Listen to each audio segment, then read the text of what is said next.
وہ بھی سمجھتے تھے کہ ہمیں عدالت کون ہے ہمیں پوچھنے کے لیے. اور ابھی بھی آپ دیکھتے ہیں کہ یہ جو نواز شریف اور اس کی بیٹی یہ کیا کہتے پھرتے ہیں کہ نواز شریف کے اوپر بڑا غلط ہو گیا, کیسز ختم کرو. ایک دفعہ نہیں بتا رہا ہے کہ جس کی وجہ سے پینما کی وجہ سے جو پھنسے تھے وہ پینما انٹرنیشنل انکشاف ہوا تھا, جس میں یہ چیز سامنے آئی تھی کہ یہ جو مہنگے ترین لنڈن کے اپارٹمنٹس ہیں اس کی مالکہ مریم نواز ہیں. تو وہ تو پینما کے انکشاف میں آئے تھے. پھر 2 سال انکوائری چلی, عدالت میں چلی, پھر جی آئی ٹی بنی. اس میں ثابت ہوا کہ ان کے پاس کوئی طریقہ نہیں تھا, کوئی منی ٹریل نہیں تھی کہ یہ 4 مہنگی اپارٹمنٹس خریدی ہیں. اور پھر دبئی میں نوکری کر رہے ہیں پرائم منسٹر ملک کا, دبئی کے اندر نوکری کر رہا ہے اور تنخواہ لے رہا ہے. ملک کا پرائم منسٹر دبئی کی کمپنی سے تنخواہ لے رہا ہے. یہ ساری چیزیں سامنے آئیں, اس کا کبھی جواب نہیں دیا. کہتے وہ یہ ہیں کہ جرت کیسے پڑی ہمارا, کسی نے ہمیں سزا دے دی. تو کسی کی مجال کہ ہم وہ لوگ تھے, ہم کوئی خاص لوگ تھے کہ ہمارے سے پوچھ لیا اور ہمیں سزا دے دی. تو یہ ہے ملک کا مسئلہ. ہم کبھی بھی آگے نہیں بڑھ سکیں گے جب تک اس ملک میں قانون کی حکمرانی نہیں ہوگی, رول آف لا نہیں ہوگا. آپ کو سنانا چاہتا ہوں کہ کیا کہا انہوں نے جب ان کو سپریم کورٹ کا فیصلہ پسند تھا. یہ وقت پورے قد کے ساتھ چیف جسٹس آف پاکستان اور سپریم کورٹ کے آنریبل ججز کے ساتھ کھڑے ہونے کا ہے. اگر اس وقت ہم نے ان کا ساتھ نہ دیا تو اس معاشرے میں جھوٹ, منافقت اور خرید و فروخت کے سوا کچھ نہیں بچے گا. اس وقت ایف اینڈ بیٹھنے نہ پڑے, ہم لوگ ڈٹریکٹ کریں گے, لوگ عدلیہ کے منہ پر کالی سیاہی ملنے کی کوشش کریں گے. ہمیں سپریم کورٹ کے چیف جسٹس کے ساتھ کھڑے ہونا چاہیے. اب سپریم کورٹ نے کہہ دیا کہ آپ فلانے شخص سے اس کی تحقیقات کرو. جب سپریم کورٹ کچھ کہہ دے تو آپ کے پاس اختیارات نہیں ہیں, آپ اس کو اس بات کو من و ان تسلیم کرنا ہوگا. جس حد تک سپریم کورٹ نے کہا ہے تو آپ کو سیاہ کو سفید ماننا ہوگا.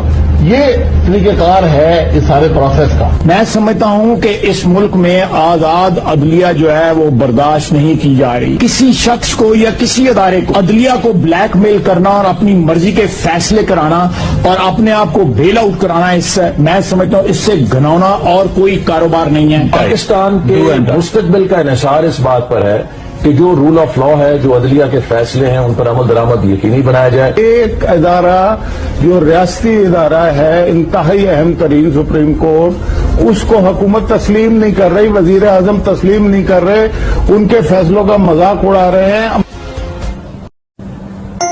اور اگر سینسٹیو پرائز انڈیکس پہ چلے جائیں کھانے پینے کی چیزیں تو وہ صرف 52 روپے رہ گئے ہیں 100 روپے میں سے, اور گرتا جا رہا ہے.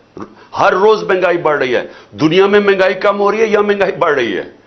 تو اس لیے میں آج وہ ساری قوتیں جو ان چوروں کے پیچھے بیٹھی ہوئی ہیں, میں آپ سب کو کہہ رہا ہوں کہ آپ ابھی سے سمجھ جائیں ملک کدھر جا رہا ہے.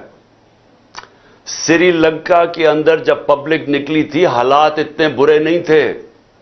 آج کیوں نہیں پاکستانی قوم نکل رہی؟ امید لگا کے بیٹھی ہوئی ہے کہ الیکشنز آئیں گے, تو وہ الیکشنز کی انتظار کر رہے ہیں کہ غصہ ان کا الیکشن میں نکلے گا, جس کی وجہ سے یہ بھاگ رہے ہیں.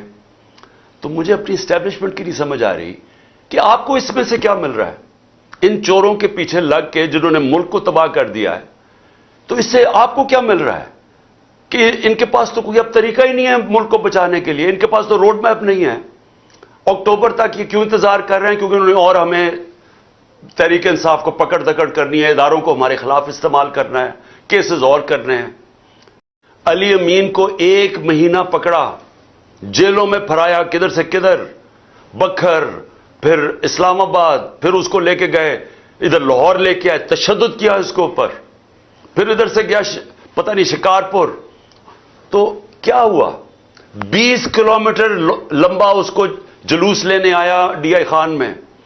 وہ علی امین کہتا ہے میں نے کبھی اس طرح کی عوام کا رویہ ہی نہیں دیکھا, انہوں نے اس کو اتنا بڑا ہیرو بنا دیا.